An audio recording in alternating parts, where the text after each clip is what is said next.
Obsiiko. Ooko. Misiraacho. Misiranyadhu. Viizaan koo naa milkaa'ee torban lama booddee nan barara. Ammasti garuu abbaan koo torbii tokkoo fi Finfinnee teessee achumarraan barartanaan jedhee. Kana gidduuttan immoo kennaa wayii siif laadhee deemuun barbaade. Uffee yaa waggalata kee.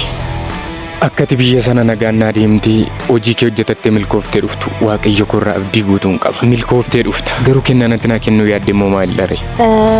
Kennaa siif kennuu yaade moo? Kabaja koo. Nama daalaa jirtaa? Maal jechuudha? Maalitti madaalare? Waan kana man godhu kaan? Ofii koo fedhee ofii koo barbaadeen siif kennaara. Kennaa kee kana immoo fudhadhuan. Obsi wanta kana hin fudhatta. Dirqama daa'ii murteesseera kabaja kee kana sirraan fudhadhuan ammattiin siin jedhe. Akkasii ati miira kee abboomatte gasiifoon immoo miira ishee abboomachuu hin dandeessu. Akkas dhabnee akkas tubatte mini rakkoon qabu guddaa galatuun baay'ee ishee. Lakkisiifoo akkati yaadde kanatti yaadeen miti. Kennaa uumaa kee irraa takkaa qofa siif kenname yoomiyyuu irra deebitee argachuu hin dandeenye naa kennuuf murteessuun kee akkati baay'ee na jaallatu ta'uu sana nu hubadhe. Anis immoo si jibbee toon taane kaleessaa kaasee ammarraatti baay'ee kan si jaalladhu atiyyuu beekta.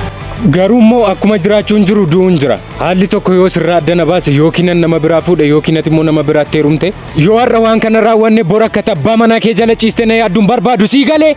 Yommuu waaqayyoo hangadhumaatti tokko nu godhe immoo kennaa kana gaafa waliin bultii ijaarranne tokko taanu qofa sirraa fudhachuun barbaada. Dandeessaa koo yaa bara fakkaata narra gaasiif baha kan akka kee hin jiru